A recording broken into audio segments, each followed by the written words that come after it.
Okay, it's just gone midnight, and so they're running to a schedule. They were saying they've got someone waiting, so we will now go and follow them, and then if it goes to plan, then that pastor's going to end up in a prison tonight.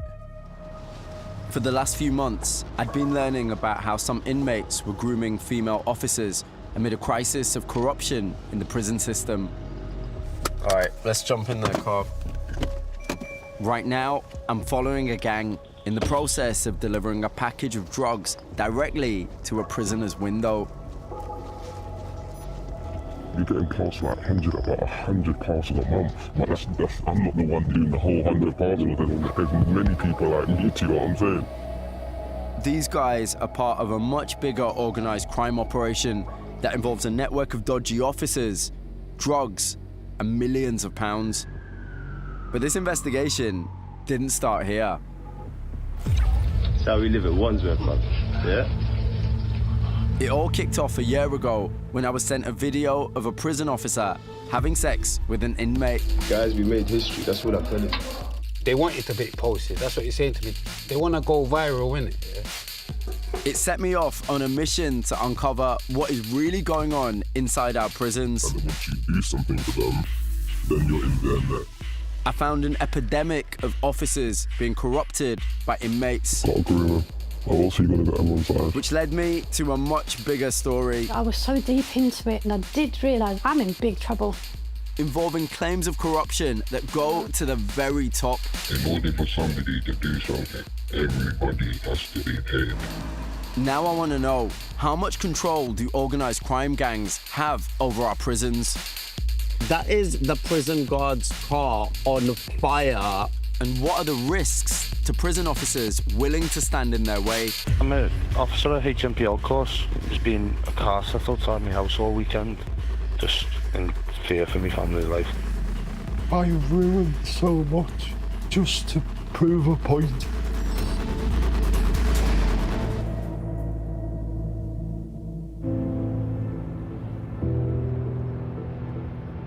At the moment, I'm putting a lot of time into going around the country, lots of different places, and following stories of prison officers who've had relationships with prisoners.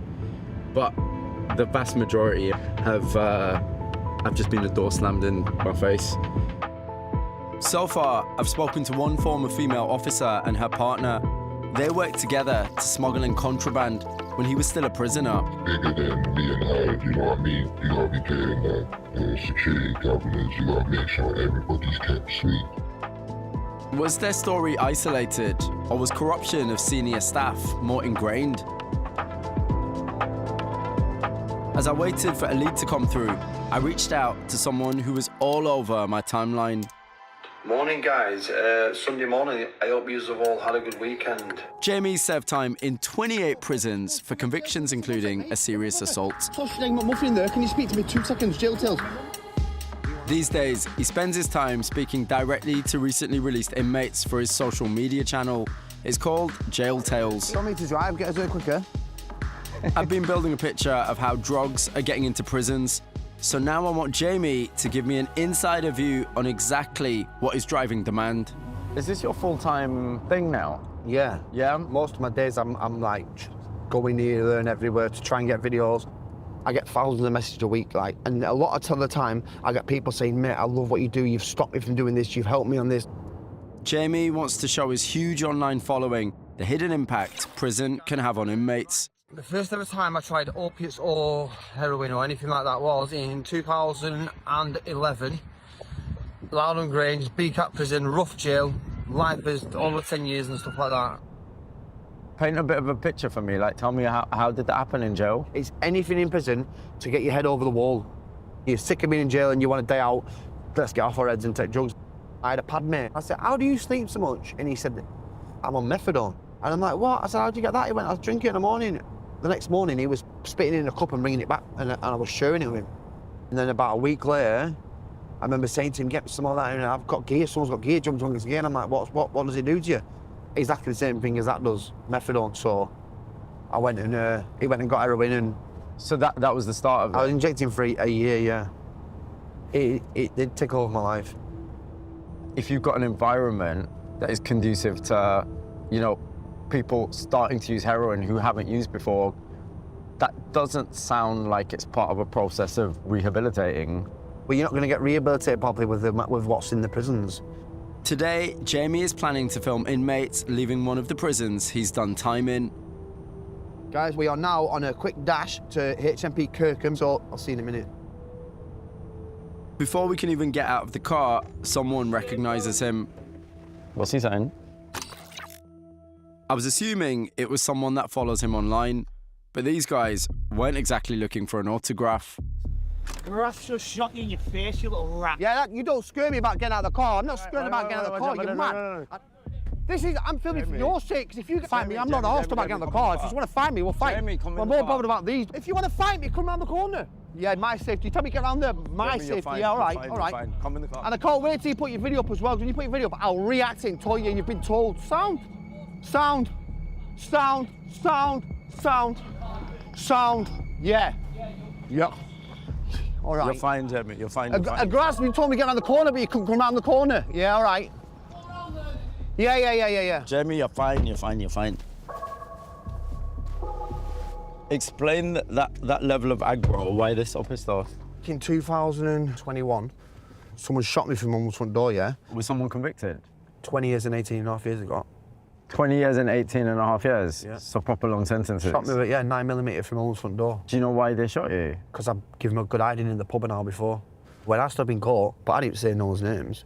And when I think about it, like, for months afterwards, I felt dirty. I felt like I knew what I'd done was wrong kind of thing at the time. But Jamie, you'd just been shot. Yeah, I know that, but like, it was the code I'd agreed and abided by all my life. So just by the fact that you'd used the court system, you'd gone to the police? Yeah. I get it, I understand it. I would have called Mia Grass. I looked up the guy who shot Jamie, and get this, just a few weeks into his sentence, he was in trouble again. This time for corrupting a prison officer to bring him drugs and phones. It felt like these cases of low-ranking officers being manipulated by inmates were kind of everywhere.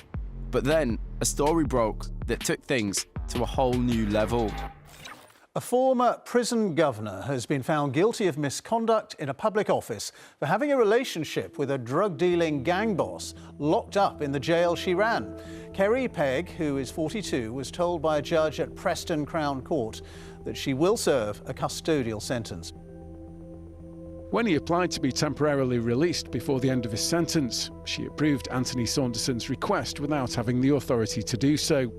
And after serving his sentence, Saunderson later gifted Pegg a £12,000 Mercedes.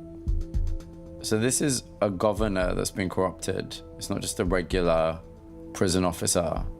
Keep in mind, this is the woman that's meant to be in charge of the prison. You know, up until now, I've thought this is about vulnerable prison officers who have been manipulated by inmates, but this takes it into another league. Because if the governor's being corrupted, then that's the person at the top of the triangle. There was no suggestion that Kerry Pegg had been involved in smuggling contraband, but this was the second time I was hearing about a banged-up drug dealer corrupting senior prison staff. In order for somebody to do something, everybody has to be paid. A pattern was emerging that suggested inmates with access to money and drugs can buy influence inside prison. I wanted to know if that was true. As you can imagine, it isn't like you just call a number and say, hey, do you want to talk about your criminal activity? It doesn't work like that. So there's been quite a lot of negotiation and a long process. Someone has given me a place to meet. I'd arranged to meet some dealers who'd sold drugs whilst in jail. I think that's them.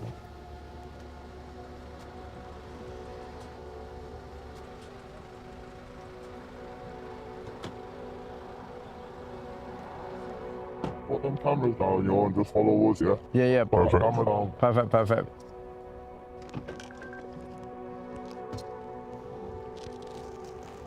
I'm not following you. Shall I wait? Shall I come? Yeah? All right, we're good. Come on, let's go. How you doing, people? You okay? So my name is Mubin. Are we rolling? How long were you inside for? Roughly around 2 years. Like, I'm in there with people that are doing life and it's full of them. And it's like, these lot are addicted to drugs. And then I'm running in the jail. I've got what they want. Some people have been in there like longer than I've been alive. They're just behind the door all day. They got nothing to do. They're getting drugs to get their head down and stuff like that. What kind of drugs were being used? Spice. That's actually what a lot of people want in jail. That was getting my floor cleaned in the morning just from a little card. I'm not even having to tidy my pipe. I just get someone to come in, he's sweeping my floor on his hands and knees just so we can get a smoke for the night. I'd seen videos online which appeared to show addicted inmates doing chores for their dealers behind bars. But what these guys told me next was way more sinister. And if you got a problem with somebody, you can just say, yo, go throw a kettle of water on him over there. I'll give you a bit of spice. That's getting that dealt with. You wanting anything done, even if you just want extra food, because you've only got £60 to spend a week, give you some spice. You make it sound like it's your currency. That's what I'm saying, like, that's like the biggest currency in jail, spice. Isn't that just exploitation? Aren't you exploiting someone's addiction? Yeah, literally. But it's just normal in there, like, that's what you're seeing day to day. Even the screws don't look at it funny. Your staff are walking past, you got a dunny on his hands and knees and they know that's not his cell he's cleaning. They know exactly what's going on, it's just normal in there. It's mad in there. They're really clear they can only do what they're doing with the cooperation of people in the prison system, or at the very least, people turning a blind eye. Oh my God, what's that say, Spice? Yeah. Ruthless dealers, a captive market of addicts, and prison staff willing to turn a blind eye. It's a toxic recipe for disaster. It's obvious that this mix isn't confined to just one prison. And if those videos are anything to go by, then it's happening all over the place. Are you going in? Do you about that? I'm from the BBC. Can I ask you a couple of questions? I'm not going to speak to you. It had been months now since I'd first started asking questions about HMP Wandsworth, the prison where Linda, the former officer at the centre of the sex tape scandal, had been working. So far, only one person had agreed to speak to me on condition of anonymity. Why do you think so many of your colleagues were so reluctant to speak to me? Because we've been instructed not to speak to the media. But by who? By the senior management. There's a sign outside going in and out of the prison which clearly says not to speak to any person from the media. But then finally, another breakthrough. Hey, Rachel, I'm Mubin. How you doing? I'm good, thanks. How are you? Are you all right? I'm good, thank you. Nice to meet you. Nice to meet you. Come on in. Come in, thank you so much. Rachel worked as an officer at HMP Wandsworth for 2 years, till she decided she had no choice but to leave. What have you been up to today? Just getting ready. Are you a bit nervous? I'm a bit nervous. You do not need to be nervous at all, honestly. You absolutely don't need to be nervous. I know I have a lot to say and it needs to be said, but it is hard to relive such a difficult chapter of my life. I appreciate you're nervous, but why did you decide that you want to speak to me? Because I think it's really important that people understand what really goes on. It all happens, you know, behind 10-foot walls, and it's very like out of sight and out of mind. And I think if people really understood what was going on, then maybe we could have more constructive conversations about what we need to change. Did you believe in what you were doing? Did you get up in the morning and think, you know, what I'm doing is difficult, but it's valuable? 100%, definitely. I never questioned if I was in the right job or if I'd made the right choice. I would have found it really hard to leave if I hadn't had that push. What was the push? A young prisoner took his own life, and there was a staff WhatsApp group chat where everybody was talking really horribly about him and saying that they were glad that he was dead and calling him really awful names.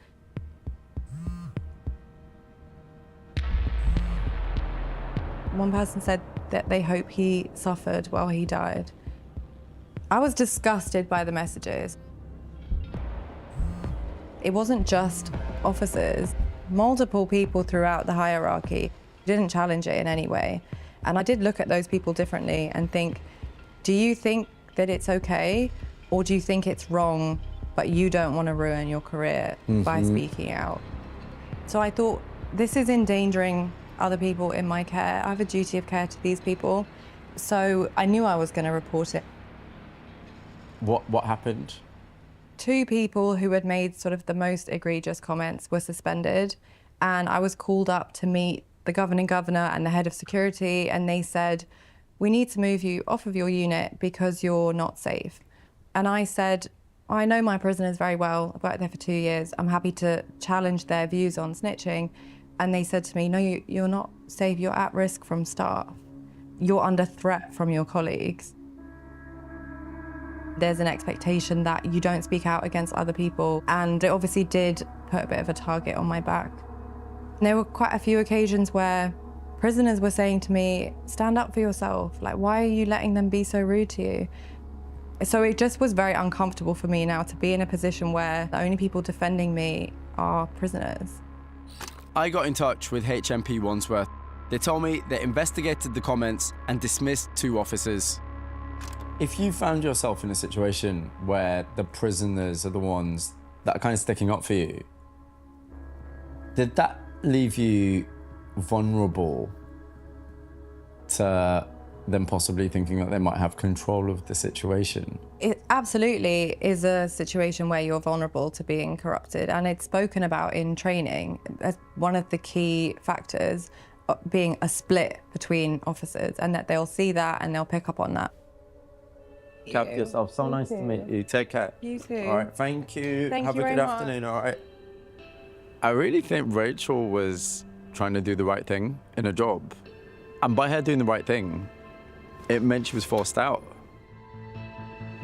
And if that's replicated across other prisons as well, then that creates the perfect environment for corruption, for exploitation, and for people who want to use that for things like bringing in substances and making money off of prisoners.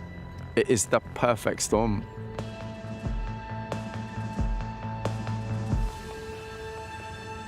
Clearly, there's this ecosystem whereby you've got prisoners who are sometimes using substances inside prison, and in order to supply them and make that money, organized crime gangs are using the services of some prison officers that are therefore getting paid, right?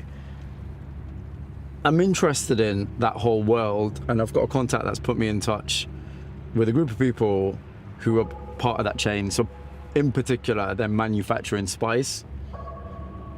Whenever drugs are being sold, there's money to be made. What I don't understand is, why would you go through all the hassle of selling inside prison? Why not just do it on the street?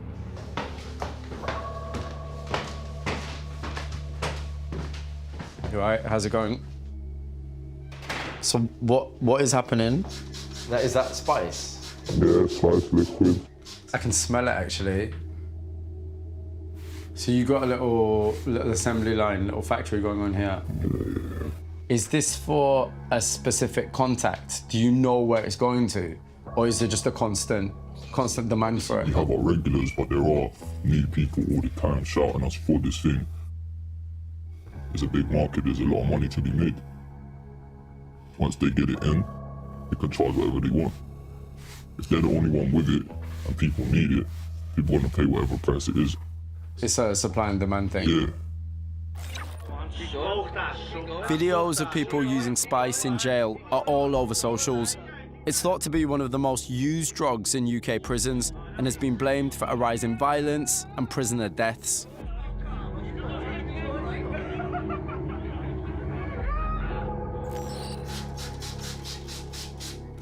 If you stay close to it for too long, obviously you're gonna get... Oh, so I need to move back? You're gonna feel lightheaded. The paperwork, I can see it's got text on it. Yeah. What is the text? So it's legal papers. You can't just put blank papers. They're gonna look at it and say, what's this? It needs to have some sort of formality on it, so on there it's got the legal right. And so then that'll just bypass the system because they just think, yeah, it's a pile of legal paperwork. Yeah. Are the prison authorities just not at a place where they, you know, are they not aware of what's going on? Of course, but there's so much going on. It's like, they take a little bit, but at the same time, they might take 10%. The other 90% is still flooding through every day. They can't get everything. One sheet alone, wholesale, can be £500 a sheet. And then how you break it down, that's 10 to 20 grand on that piece of string. These sheets of spice paper are worth up to 10 times more in jail than they are on the street. And if you've got prison staff on the payroll, it's easy to understand why these gangs believe the potential reward outweighs the risk. To get this into prison, have you got people working for you? Of course. I've even got someone on the phone right now that's in jail right now. I'll tell you the process, I'll tell you everything you do. Yeah? Yeah, let me give him a call. Thank you. Okay. Yes, mate. So you're inside right now? You've got your own phone, yeah? Yeah. And no one's got an issue with that? And in terms of prison officers around you, have you been in a situation where you've, you know, basically brought them over to your side, corrupted prison officers? Has that happened for you? 100%. There's a price for everyone in there. All officers, for a certain amount of money, they're going to do something. I'm not here for my pleasure, I'm here to be honest. Is he gone? He's gone. So you must be like part of your supply chain? Yeah. How much money are you making? On a good month, anything between 80 to 100,000. When you got this, you got the power in it. You know what I mean? If I got these 50 sheets on my wing now, everyone's got to come to me. Everyone's got to fall in order. So it makes you the king? Man, of course, bro. Just think about that for a second. If gangs across the country have set up similar supply lines into other prisons, then potentially they're pulling in hundreds of millions of pounds a year. That's more cash to corrupt prison staff and more power to keep the business growing.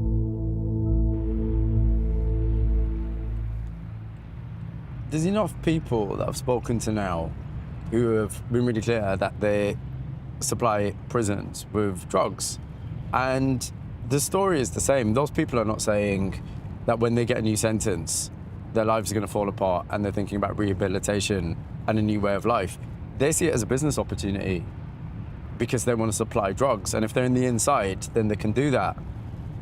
I mean, one thing that no one is talking about, and if we're really frank about it, don't really care about, are drug users, and particularly drug users inside prison.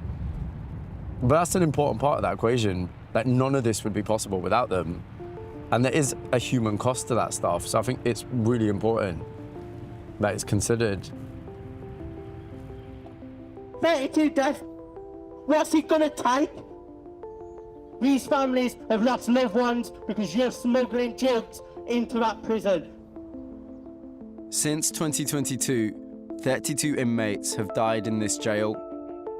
5 of the 17 fatalities in 2024 were suspected to be drug-related. Today, families of some of the men who died are staging a protest. Your failure to stop the spice getting in, your staff bringing spice in, people should not be coming into these places and coming out dead, and that is what's happening, and it's happening because of your failures. Come down and face the public. It's not good enough hearing. He will be sadly missed. He had always had a smile on his face. That doesn't do us justice. And we're just trying to fight to stop other people going through what our family and everybody else's family gone through. Some people are not drug users going in, but they're drug addicts coming out. That says if they are lucky to come out. Mikey was your nephew? He was, yes. He was a drug addict. It drove him to suicide. And there's nothing a parent can do on the outside. What I can say is, my sister did have a phone call and a text asking for money that Mikey did owe. Mikey had 2 debts in there. He was in debt inside? He was in debt inside. Have you any idea about the nature of that debt? Spice. It was a drug debt? Yes. Did you say it was your sister that got the message? Yes, my sister's over there. Oh, is she here? Yes, I can bring her. Yeah, I'd like to speak to her if that's all right. Catherine? Are you all right to speak to us? We're making a documentary. I've just been hearing about Mikey. I'm so sorry. Are you okay? Yeah. Are you all right to speak? Yeah. No pressure, only if you want to. Are you okay? Your sister was just telling me about texts you were getting. Yeah. Could you show me the texts?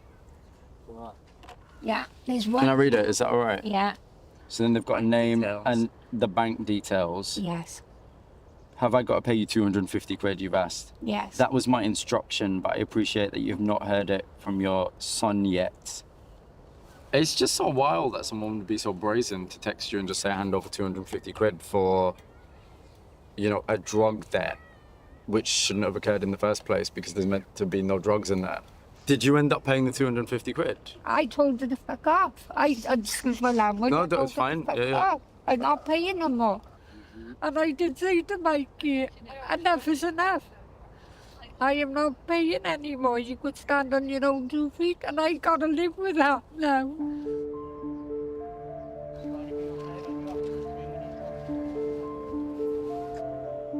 Drugs smuggled inside prisons by some officers appeared to have become the new normal, and the devastating impact on the most vulnerable inmates was being documented online. I wanted to understand why so many officers in the prison system were either bringing in drugs or doing little to stop prisoners using. Was this a problem with the individuals or a much bigger issue with the system itself? Do you want to jump in? Yeah, sure. How's your day been? Busy. You all right? Nice to meet you. You all right? Yeah. One person I was hoping might be able to shed some light is Mark Fairhurst, head of the Prison Officers Association. We've had this morning a member of staff assaulted who's had to go home. What, just this morning? Yeah. This member of staff was in his 60s, by the way. And now we've got an ongoing incident in the jail itself where the prisoners decides to jump on the safety net. So that brings a grinding halt to absolutely everything until we get him off or he decides to come off. What? So that's happening right now? That's happening right now, an ongoing incident, yeah.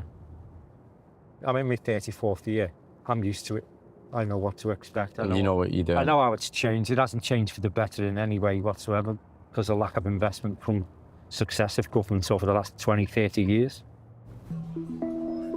Mark speaks for thousands of prison officers across the country, so I want his take on why some of them are being corrupted. Some of the stories I've heard, the entry point might be turn a blind eye to someone vaping, but then that goes all the way up to, can you actually start being the person that brings contraband in? I think that's the problem with the recruitment process. It's not strict enough. The vetting process is not strict enough. The training is not fit for purpose. I think that's where it starts. Because back in my day, you did challenge everything. And you had standards, and you had leaders. You had managers on the wing who led the way, and you had experienced staff to guide you. And I think now that's gone. The problem with corrupt staff is it affects us all. As you've seen from that Wandsworth video, the amount of abuse and provocative, suggestive language female staff now get from prisoners because of that video is off the scale. It's an absolute disgrace.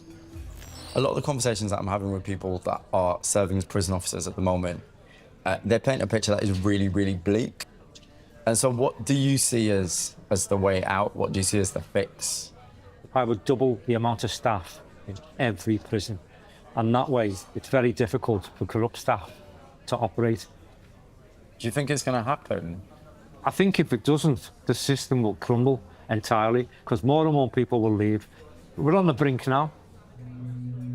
Mark believes the system is at breaking point, but what he told me next made the situation sound even more bleak. You are dealing with a co-author prisoner who is more violent. There's more money around, there's more drug dealers around. That's the problem, there's more organised criminal gangs around. It's easy to get drugs in, and the main way they come in, it's not fight corrupt staff. Now you just throw them over the wall, or even easier, GPS on a drone, hangs the goods outside the prison and you just collect them. I did some research into what Mark said, and get this, in the last year there were more than 1,700 drone incidents outside prisons in England and Wales. That works out as more than 4 a day, and that's a 43% increase on the year before. What exactly is being done to stop these deliveries that are all over my timeline? To find out, I wanted to see the process for myself. The plan tonight is to spend some time with someone that makes the packages of contraband that then end up in prison. What I really want to see is the inside of that process. Because I know it's, we might not like this word, because some people might think it legitimizes it, but it's an industry. By this point, I know that this is happening. Enough people have mentioned it. We know that there's contraband getting into prisons. We know there's drugs and phones and other stuff in prisons. So we know it's happening. So it is an industry. People are getting paid off of it. And so I think it's valuable, actually, seeing how that works.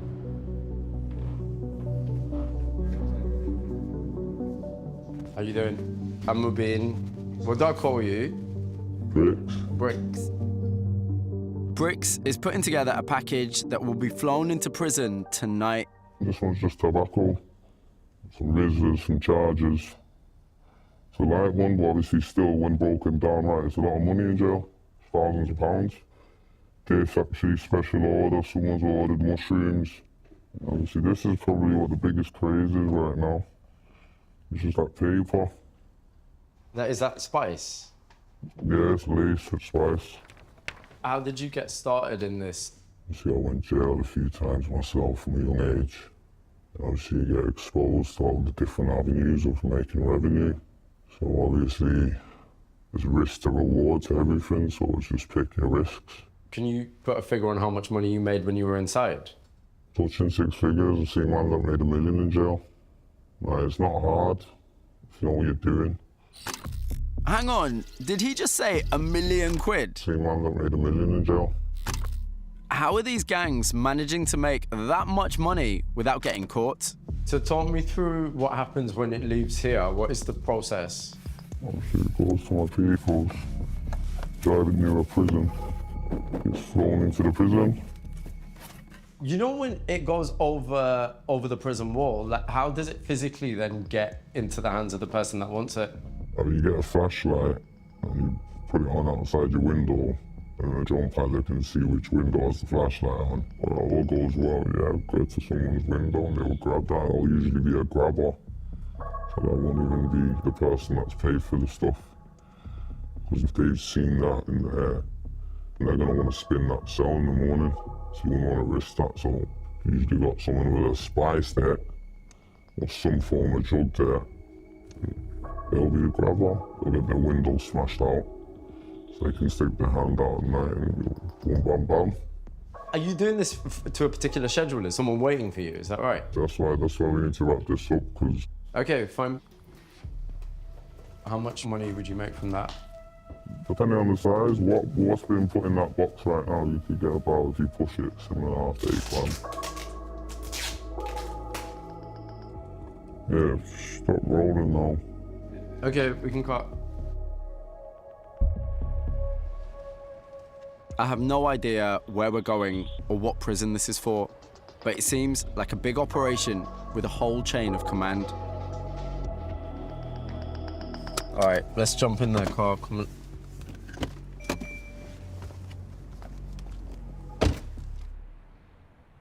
All right, so what is your job in this? I'm just like the fucking bridge in it, like, do you get what I'm saying? Are you the kind of connect between... Oh, you got it right there in one. You get what I'm saying? It's a thing where fucking, like, I know men from jail, they give me the bird call, and then I pattern it. So they're putting like a specific order? A specific order. Obviously, man, if I don't get the call, man will hit me up and say, bish, bash, bosh, can you pattern, boom, boom, boom, boom, boom, and obviously, I give them my fucking rate, and literally that's all I do with this thing. You get what I'm saying? Like, And tonight, then, are you getting this delivered to a particular cell? it's a man that I fuck with. They've come to me and I'm putting the order for this thing. The money's already been sorted, so it's just. Do you know, are they gonna be, is this for their personal use or are they gonna be dealing it? No, they're shotting, blood. Where's the drone flying from? It's going from. You're gonna just see it go in the sky, man. You get me? We'll just follow you. Yeah? Like, we're not gonna get in the way. Yeah. I'll just directly look to the pilot. You look and film the pilot. I'm gonna park off here. Is that the pilot? Yeah. We jump out? Yeah.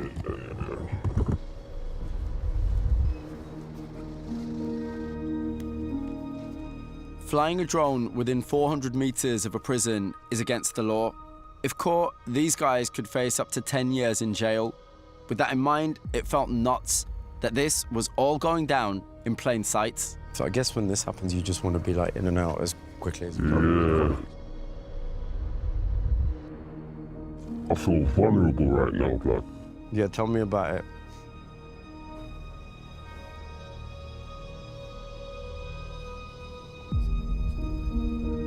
Do you ever have a situation where it's not delivered or there's a problem? There's been times where man has said they ain't got it, or it's been yacked by the boss.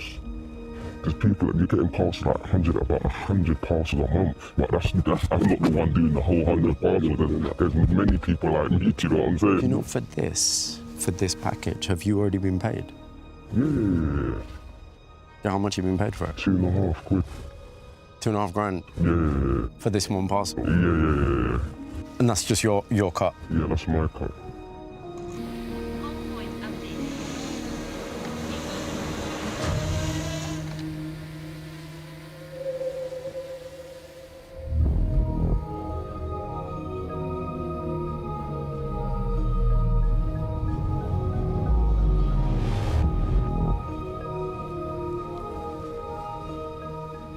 You know, in a couple of minutes, that is beyond. It's in the prison now. You know what I mean? It's entered the system. The way he did it, it's just everyone like looking over their shoulder. We should let him do this, but we should sit in the car and let him do his thing, because all of us out here, like, this is mental. We should let him fly it, you get what I'm saying? If you want to move back to the car, we can move back to the car. Back to the whip, bro.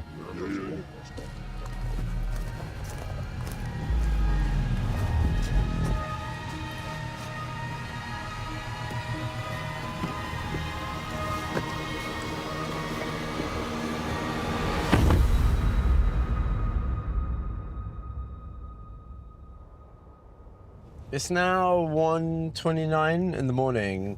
They've just done one delivery. He was pretty clear he's got another one to do tonight.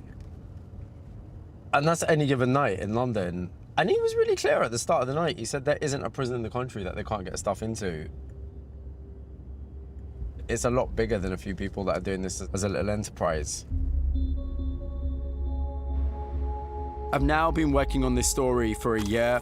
What started off being about a sex tape that went viral had pulled me into a world of drugs, organised crime and coercion, where corrupt prison officers were cogs in a much bigger machine.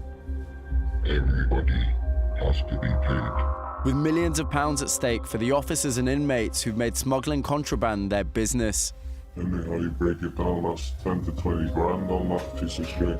I had questions about what lengths they'd go to protect their profits. For these youths around there, they're shanking you up. I'm not older, but I'll put a hole in someone. That's my type of thing. And then I came across this. I've been hearing these stories about fire bombings linked to prison guards in the car park of prisons. And so I'm heading to the main prison in the middle of Edinburgh. I know this is one of the places where a prison guard's car was firebombed. This is the car park. So someone in one of these houses must have seen something. So I think it probably is worth asking around.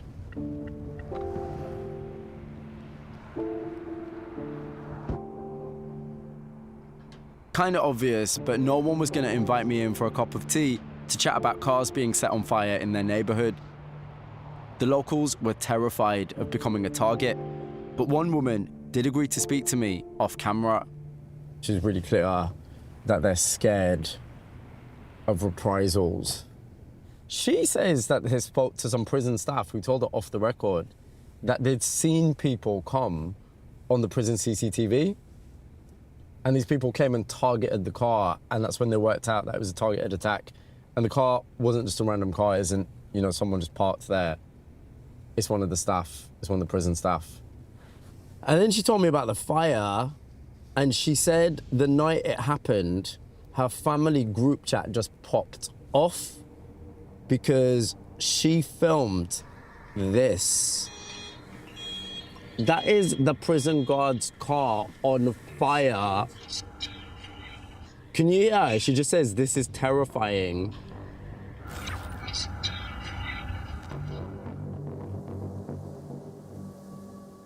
And it wasn't just happening in Edinburgh. I soon saw reports of similar incidents all over the UK. The firebombs were a warning, a signal that criminals were prepared to attack prison staff anywhere at any time.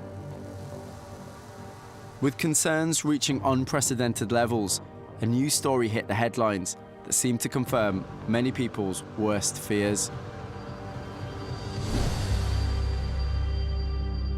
Elias Morgan, a former prisoner at HMP Altcourse, stood accused of murdering Lenny Scott, a man who'd worked as an officer at the jail. There's this article that says, former prison guard was shot dead in an act of retaliation after he exposed an illicit relationship between a convict and a female officer. The police have put out a bunch of evidence now because it's gone to trial. So this is the phone call. This is Lenny Scott calling the police. Hello, Minister, please. Hi, I'm an officer at HMP Altcourse.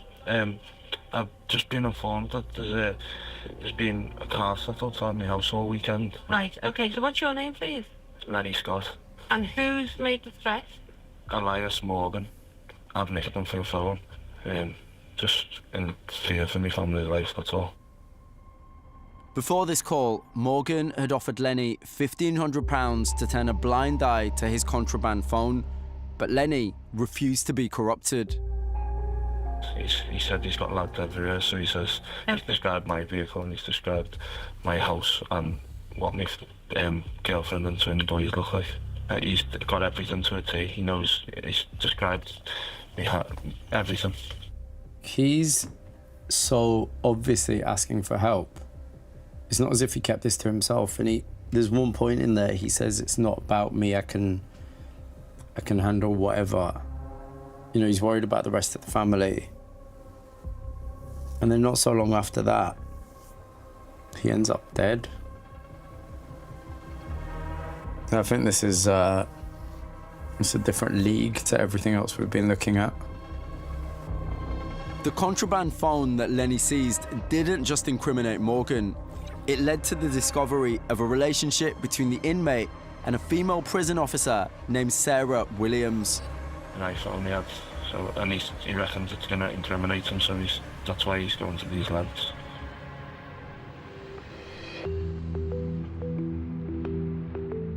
An illicit relationship, a contraband phone, and now allegations of a murder.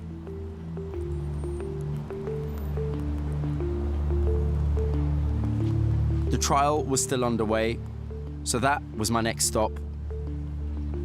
Some pretty horrific evidence.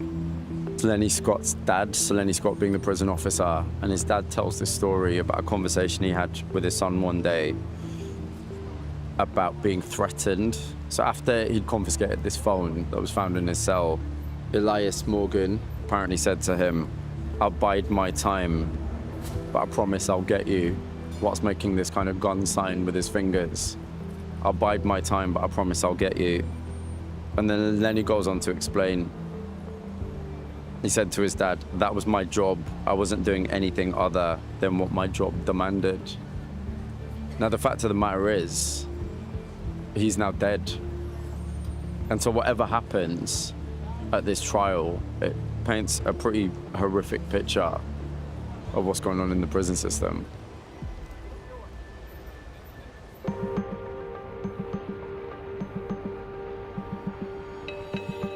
Whilst the trial of Lenny's alleged killer continued in Preston, I headed back to London to try and tie up the story I'd been chasing for over a year. Linda D'Souza Abreu was out of prison, so I had one last chance to see if she'd answer my questions about whether or not the sex tape was part of an attempted coercion plot. I'll see you in a bit.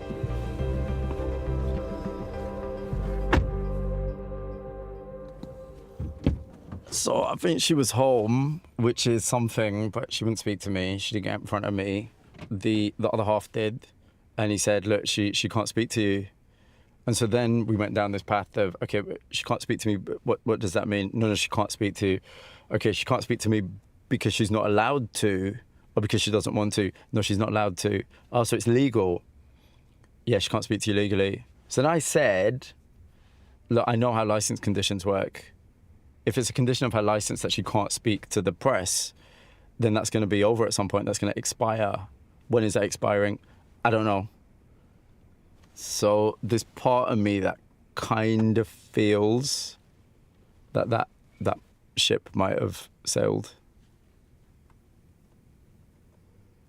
There's part of me that also thinks, unless you were the kind of person that actually wanted notoriety, which is what I thought. I think it's what a lot of people thought when they first saw the video. Unless you caught that kind of attention, I understand why an average person would want to draw a line under this and just never speak about it again.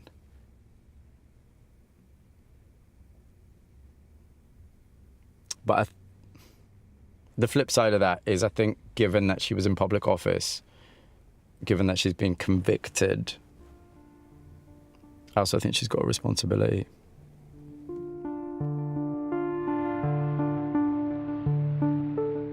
"200 miles up the motorway in Preston, the trial of Lenny Scott's alleged killer was in its 9th week. Retaliation. That's because Lenny Scott was a former prison officer. 4 years ago, he found a mobile phone in a cell that showed a sexual relationship between Elias Morgan and another prison officer.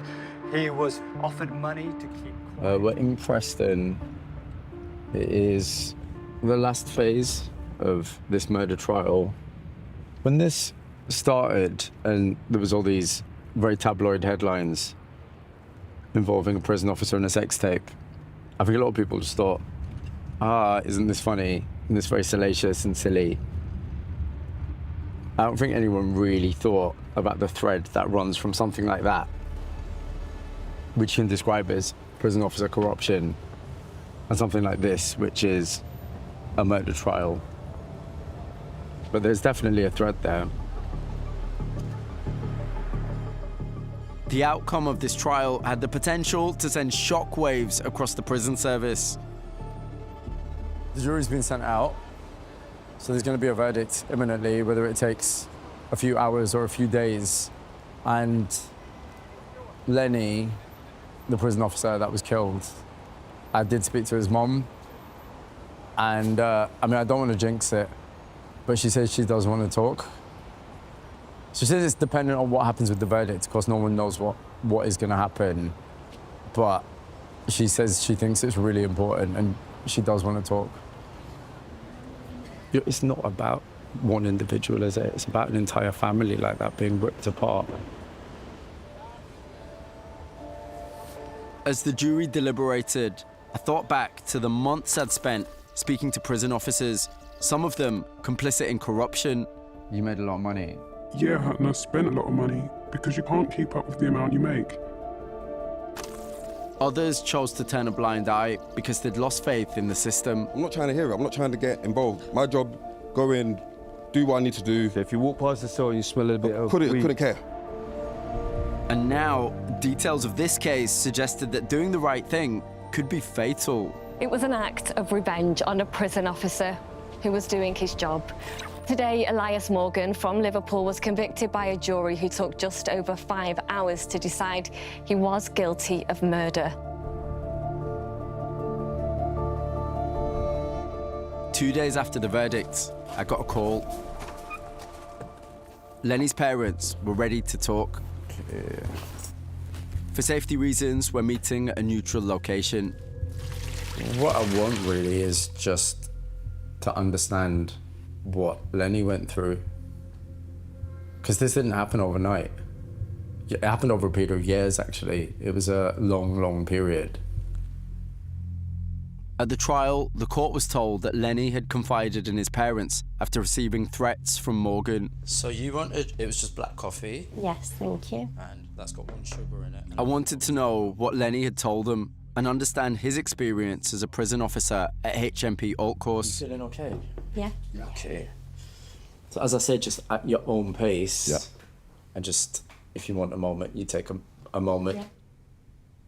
Can you remember the first time he ever mentioned that he was interested in going into the prison service? Yes. What was the conversation? Well, he told me he'd seen job advertised and he was applying for it.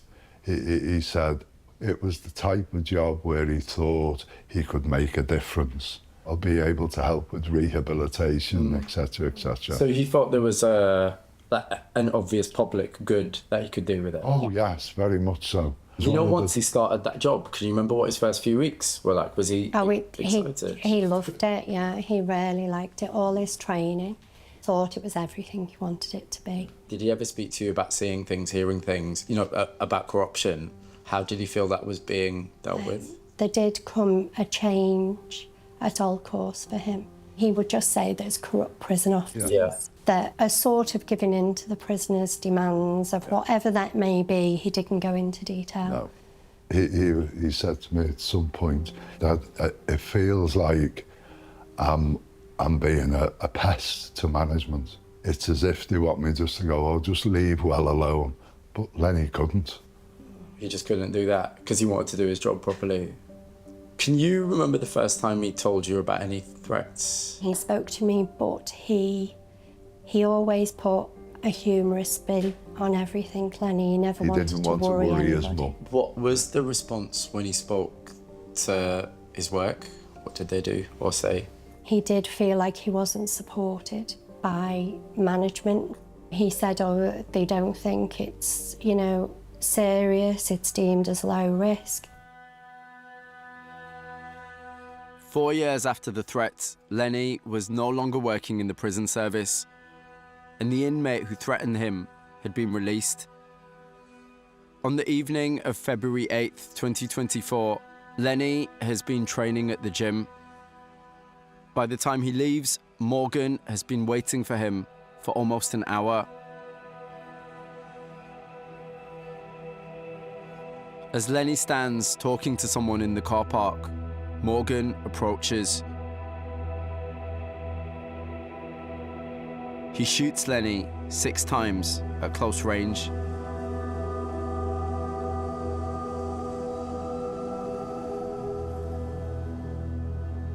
You know, the kind of initial shock, and I imagine, you know, I've never gone through anything like that, but I imagine there's just the absolute kind of devastation of losing someone. Numbness, wasn't it? It's just numb.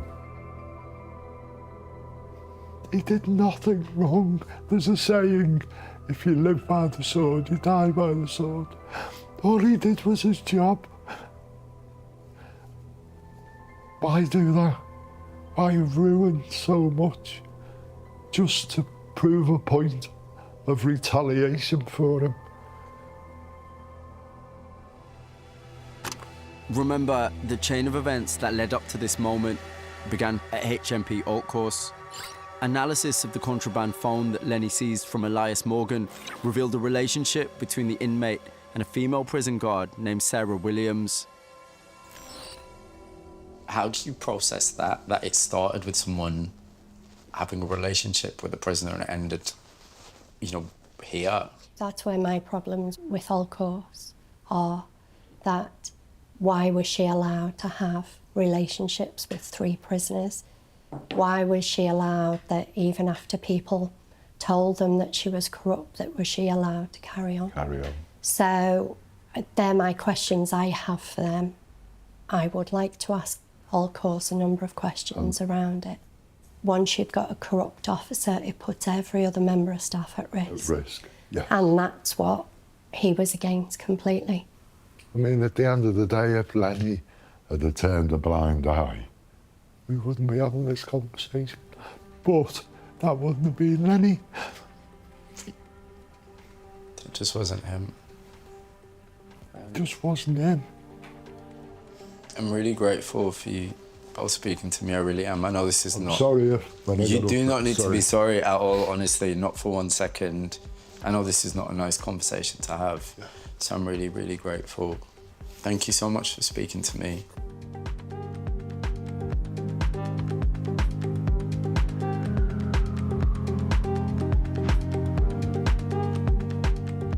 Elias Morgan, that's the man that murdered Lenny. He's been sentenced to 45 years. And you can think about that as some kind of neat ending to this story, but of course it's not. If you think about Lenny's family, or actually if you think about anyone that works in the prison system, it's kind of impossible to process that someone got murdered just for doing their job. They're never gonna get over that. And whether it's Linda's sex tape, or it's Lenny's story, or it's all those inappropriate relationships I've been hearing about, or the contraband that's going into prisons, it really feels that at every single level, there's examples of corruption in the prison system. So if that's gonna change, then you have to acknowledge this isn't about a few individuals. This is about a system that right now isn't working. And the people that have to acknowledge that are the people with power. So I'm talking about people at the top. They have to be willing to at least have that conversation. And at the moment, that isn't happening. And that's a problem.